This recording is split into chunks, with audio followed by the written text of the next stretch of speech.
था नहीं, इसीलिए हमने कहा ना सबसे पहले जब हम कोई भी काम करते हैं तो उसके साथ हमारा कौन सा भाव, कौन सा विचार जुड़ा हुआ है, काम उसी के अनुसार होता है ना। आपका लक्ष्य भी ये तो था नहीं कि मुनि महाराज यहाँ पर आए, कि रुके, कि यहाँ हमें अभी कुछ ज्ञान दान दें, है। ये तो एक रथ यात्रा का निमित्त है, समझ आ रहा ना। तो जिस निमित्त से जो काम होता है तो उसी तरीके का हमारा भाव चलता है, वो भी अच्छा भाव है, उसमें कोई बात नहीं है।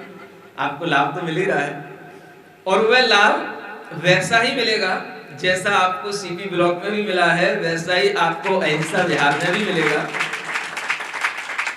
आपसे कहा था कि जैसे चातुर्मास के कार्यक्रम प्रशांत विहार में चल रहे थे, वैसे ही कार्यक्रम सुबह के भी, दोपहर के भी यहाँ पर चलेंगे और आपको भी वही रौनक लगेगी कि जैसे हमारा चतुर्मास मानो प्रशांत विहार में नहीं है, ये अहिंसा विहार में ही वह चतुर्मास चल रहा है। ये भाव भी आपके अंदर आने चाहिए। भले ही चातुर्मास का कुछ समय निकल गया है, लेकिन अभी भी कुछ समय बचा है और वो समय दान का कार्यक्रम चल रहा है कि जिसको भी ये समय लेना हो वो ले सकता है, क्योंकि एक कार्यक्रम जो मुख्य था दशलक्षण पर्व का वो तो हो गया।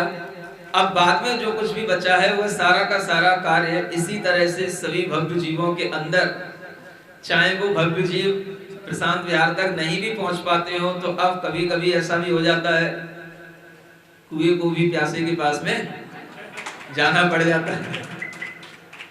यही भाव रखते हुए आपकी भावनाओं को भी ध्यान में रखना पड़ता है और आपके मन के विचारों को भी ध्यान में रखना पड़ता है और इसीलिए ये स्थान से स्थानांतर ये कार्यक्रम चलता रहता है।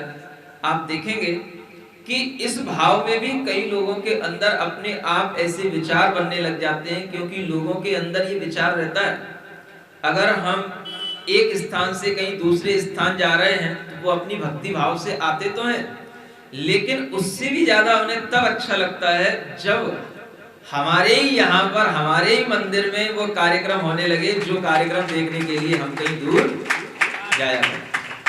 समझ आ रहा है?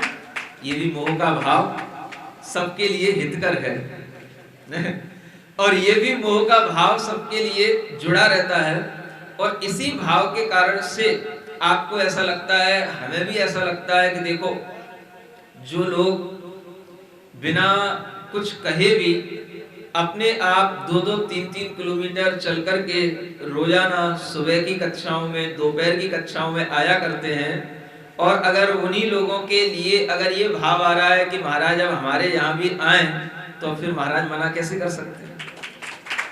नहीं समझ आया?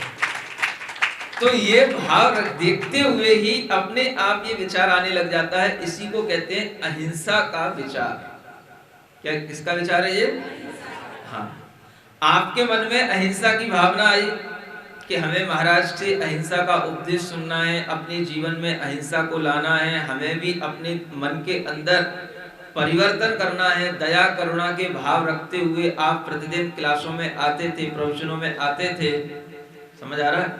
तो मुनि महाराज के अंदर भी ये विचार जब आ जाता है कि ये वही अहिंसा विहार वाले हैं जो रोजाना आते थे, तो फिर इनके लिए मना कैसे किया जा सकता है? इसी विचार को ध्यान में रखते हुए आप लोगों के लिए मौके मिलते हैं और इस भावना से कि आप हर काम को करने से पहले अपने मन में अच्छा विचार जरूर रखें। समझ आ रहा है? ये आपको जीवन जीने की शैली बता रहा हूं। इससे आपको अपने आप उस पुण्य का भाव आने लगेगा जिस पुण्य की आपको इच्छा रहती है, कामना रहती है और आप ये चाहते हैं कि हमारे जीवन में कभी भी पाप का कोई भी फल हमें दिखाई ना दे। तो वो कब संभव है? जब हम पुण्य का संकल्प लें। अहिंसा का संकल्प पुण्य का संकल्प है और जब हम किसी भी कार्य से पहले अहिंसा का भाव ले आते हैं तो अपने आप हमारे अंदर पुण्य का संकल्प आ जाता है, पाप का भाव अपने से अपने आप छूट जाता है। गाड़ी चलाओ, इतना सा भाव करने में, विचार करने में क्या जाता है कि मैं दया के साथ, अहिंसा के साथ में ये कार ड्राइव करूंगा, दया के साथ ही मैं गाड़ी में बैठूंगा, बस आपको एक मन में विचार लाना है कि मैं भी दयावान हूं। आपके अंदर ये विचार जब आएगा, आप करोगे तभी आएगा, अपने आप नहीं आएगा। अदया का भाव तो आपके अंदर अपने आप बना रहेगा, लेकिन दया का भाव आपको करना पड़ता है। हिंसा का भाव आपके अंदर हमेशा बना रहेगा, चलता रहेगा, लेकिन अहिंसा का भाव आपको करना पड़ेगा। पाप का भाव आपके अंदर हमेशा चलता रहता है, लेकिन पुण्य का भाव आपको करना पड़ता है। अधर्म का भाव आपके अंदर हमेशा चलता रहेगा, लेकिन धर्म का भाव आपको करना पड़ेगा। समझ आ रहा? ये वो घड़ी नहीं है जो जब से बनी है तब से अपने आप जो है उसमें ऑटोमेटिक जो है सेल पड़ा हुआ हो और अपने आप चलती रहे। इसको चलाना पड़ता है। हमेशा हमारी घड़ी की सुइयां उल्टी दिशा में चलती आई हैं, तो वो उल्टी दिशा में ही ऑटोमेटिकली चलती रहती हैं। लेकिन जब हमें उसे सही दिशा में चलाना पड़ता है तो हमें अलग से प्रयास करना पड़ता है, और सही दिशा में चलने के लिए हर किसी को अपने मन को बनाना ही पड़ता है। इसीलिए आपसे कह रहा हूं कि अगर आप हिंसा अहिंसा का कोई विचार नहीं भी करते हो, आपके मन में मान लो कोई विचार नहीं आता, हमें क्या लेना देना हिंसा से, क्या लेना देना अहिंसा से, क्या धर्म से, क्या अधर्म से, तो भी ये मान के चलना कि आपके अंदर अधर्म का ही विचार चल रहा है। विचार नहीं करना भी अधर्म का विचार, क्योंकि धर्म का विचार तो आपको करना पड़ेगा, तब करोगे तभी वो धर्म होगा। धर्म अपने आप नहीं होता, धर्म का विचार करना पड़ता है। ये बहुत बड़ी कठिन बात है। बस इतनी कठिन बात अगर हमें समझ में आ जाए कि हमें करना है, तो बस वहीं से वो चीज शुरू हो जाती है। आपके मन में आ जाए रात को सोते समय कि मुझे कल सुबह जल्दी उठना है, 4 बजे उठना है, 4 बजे उठ करके हमें अपनी नित्य क्रियाएं करके हमें मंदिर में पहुंचना है, महाराज के पास पहुंचना है। आप अगर अपने मन में ये विचार कर लोगे तो हम आपसे कहते हैं आपको घड़ी के अलार्म की कोई जरूरत नहीं पड़ेगी। मन का अलार्म आप तो सुबह 4 बजे अपने आप उठा देंगे। आप करके देख लो, यही हो रहा है। कुछ लोगों को तो अलार्म अपने आप बजने लग जाता है, मन का अलार्म। घड़ी के अलार्म की कुछ लोगों को अब जरूरत नहीं पड़ती है। किसी लोगों किन्हीं लोगों के, और यूं कहें बहुधा बहुत से लोग अभी वही दिख रहे हैं जिनके अलार्म अपने आप चातुर्मास के प्रारंभ से बजने शुरू हो गए थे। समझ आ रहा है?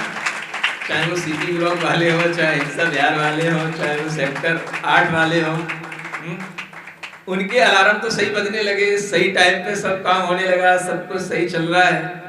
हा? लेकिन कुछ नए लोगों के अंदर भी ये नए अलार्म शुरू और हो जाए, नहीं समझ आ रहा। और भी जिनके लिए ये आलस्य आता है, पढ़े हैं तो पढ़े हैं, सो रहे हैं तो सो रहे हैं, शाम को मम्मी से कह भी देते हैं कि हाँ उठ जाएंगे, उठा देना, और जब उठाने की बारी आती है तो अभी नहीं उठ रहे हैं, अभी भी सो रहे हैं। समझ आ रहा? ऐसा किनके साथ होता है? जो अपने मन में विचार नहीं रखते कि हमें ऐसा करना है, बस और कोई चीज नहीं है। आपके मन में अगर ये आ गया कि नहीं हमें ये करना है, तो वो काम हो जाता है। और अगर आपने सोचा कि नहीं होएगा तो हो जाएगा, नहीं होएगा तो चल जाएगा, तो वो काम नहीं होता है। कोई भी काम, चाहे सुबह जल्दी उठने का काम हो, चाहे जो है कोई भी धर्म क्रिया में शामिल होने का काम हो, चाहे हमें किसी भी प्रकार का त्याग करने की बात आए, हर क्रिया में आपका मन अगर आपसे के साथ जुड़ जाता है और आप कहते हो कि नहीं हमें ऐसा करना है, तो वह हर कार्य हो जाता है। समझ आ रहा है? इसीलिए कहा जाता है कि हर काम को करने से पहले अपने मन में एक संकल्प लो। संकल्प शक्ति सबसे बड़ी शक्ति है। जो व्यक्ति कुछ भी अपनी बुराइयों से बचना चाहता है, अपने जीवन में कुछ त्याग करना चाहता है, अपने जीवन को कुछ परिवर्तित करना चाहता है, तो उसके लिए भी ये संकल्प शक्ति काम करती है। वो ये सोच लेता है कि अब होगा तो हो जाएगा, नहीं होगा तो फिर ठीक रहेगा, और अगर कभी बाई चांस हमारे लिए ऐसा ही चांस पड़ गया कि हमें वो काम करना ही पड़ा, तो फिर हमें करना ही पड़ेगा, तो इसलिए नियम नहीं ले सकते हैं, संकल्प नहीं ले सकते हैं। तो ऐसा व्यक्ति भी कभी भी उस पुण्य कार्य के संकल्प को अपने जीवन में धारण नहीं कर सकता। समझ आ रहा है? तो आपको क्या करना है? अहिंसा का संकल्प रखना है, और अहिंसा के संकल्प में ही सब कुछ शामिल है। किसी भी कार्य को करने से पहले अहिंसा का विचार, अहिंसा का संकल्प है कि हमें ये काम अहिंसा के लिए करना है, अहिंसा के साथ करना है। अगर आपके मन में कोई बुराई है तो उस बुराई को भी आप छोड़ने का भाव करोगे तो वह भी आपकी अहिंसा का ही वृद्धि का संकल्प कहलाएगा। क्या समझ आ रहा है? कई लोगों के मन में विचार चलता रहता है, मैं तंबाकू खाता हूँ, सिगरेट पीता हूँ, नशा करता हूँ, सुन रहे हो, छोड़ना भी चाहता हूँ, छोड़ नहीं पाता हूँ, मन करता है कि कहीं छोड़ दिया तो फिर बिल्कुल भी नहीं खा पाएंगे, बिल्कुल भी नहीं पी पाएंगे, वो लोग सामने आ जाएंगे तो फिर उनसे कैसे बच पाएंगे, तो कभी कभार हो जाएगा, फिर संकल्प ले लेंगे तो वो कभी कभार भी नहीं हो पाएगा। नहीं समझ आ रहा? कितने द्वंद्व चलते रहते भीतर है? ये द्वंद्व तो आपके जो भीतर चल रहे हैं उनको मैं पढ़ के बता रहा हूँ, जो आपके माथे पे लिखे रहते हैं, और ये सब द्वंद्व भीतर चलते रहते हैं। लेकिन अगर एक बस विचार कर लिया जाए, देखो द्वंद्व में आदमी कितना ही पड़ा रहे, कितना ही विचार करता रहे, सोचता रहे, और द्वंद्व में आदमी अपनी कई रातें निकाल सकता है, लेकिन उससे उसको कोई फल नहीं मिलेगा। उल्टा उसके लिए टेंशन बनी रहेगी कि मैं करना चाहता हूं, नहीं कर पा रहा, नहीं कर पा रहा, नहीं कर पा रहा। और अगर मन में विचार कर ले कि नहीं, मुझे ये काम अब बहुत हो गया, मुझे संकल्प के साथ में करना ही है, तो बस उसके मन का सारा द्वंद्व अपने आप समाप्त हो जाता है और बिल्कुल निर्द्वंद होकर के उसका जीवन चलने लग जाता है। क्या समझ आ रहा है? क्योंकि विचार क्या हो गया? एक तरफा हो गया। इसी प्रकार के द्वंद्वों को दूर करने का नाम ही संकल्प कहलाता है। और ये संकल्प शक्ति हर अंदर अंतरात्मा में पड़ी रहती है, लेकिन वह आत्मा उस संकल्प शक्ति से अपनी शक्ति को बढ़ाता नहीं है, उस संकल्प शक्ति का काम में नहीं लेता है, और वह उसके अंदर की शक्ति यूं ही पड़ी रहती है। वह सोचता रहता है कर लूंगा, लेकिन जब तक करने का विचार नहीं करेगा तब तक उसके लिए ये हो नहीं पाता है। आप विचार कर लो, कोई भी काम आपको करना है तो बिना किसी संकल्प के कभी हो पाता है? आपको कोई नया बिजनेस शुरू करना है, कोई नया आपको कॉन्ट्रैक्ट लेना है, तो आपको संकल्प करना ही पड़ता है कि भाई अब इसमें जो कुछ भी होगा हम इसका नुकसान फायदा सब भोगेंगे, लेकिन हमें ये करना तो है ही, क्योंकि हमारी समझ में आ रहा है कि ये काम हमें करना है। तो आप उस काम को करने के लिए संकल्प शक्ति के ही साथ सहारे चलते हैं। कोई भी विचार आता है संकल्प शक्ति के साथ ही होता है। आप सोचो, मुनि महाराज, तीर्थंकर भगवान जब ग्रह छोड़ने का विचार करते होंगे, घर त्याग करने का विचार करते होंगे, तो उनके अंदर कितनी बड़ी संकल्प शक्ति रहती होगी। क्या विचार करते हो कि अब हम ये घर छोड़ रहे हैं और इसके बाद में अब हमें पुनः घर में नहीं आना है, और हम अब घर से बाहर रहकर के ही अपना पूरा जीवन निकालेंगे। इतना बड़ा संकल्प उनके सामने होता है। आप कभी सोच सकते हो? कहां जाना है कोई पता नहीं है, क्योंकि ऐसा तो नहीं है सब पहले से ही फिक्स हो गया, दिल्ली जाना था, रोहिणी में आना था, चतुर्मास करना था, फिर सीपी ब्लॉक जाना था, फिर अहिंसा विहार आना था। सब कुछ फिक्स तो नहीं था ना, सब कुछ आगे आगे होता जाता है। लेकिन इतनी अनिश्चितताएं होते हुए भी पहले से ये संकल्प होना कितनी बड़ी बात है कि मैं जहां कहीं भी जाऊंगा पद विहार ही करूंगा। क्या समझ आ रहा है? कहीं पर भी रहूंगा तो अहिंसा के संकल्प के साथ ही रहूंगा। किसी भी स्थान पर जाऊंगा, चाहे वो गांव हो, चाहे शहर हो, चाहे मेट्रो सिटी हो, अहिंसा का विचार हमारे अंदर कभी भी कम नहीं होगा। इस विचार के साथ में ये जीवन शुरू होता है। समझो आप कितनी बड़ी संकल्प शक्ति मुनि महाराज के पास में होती है,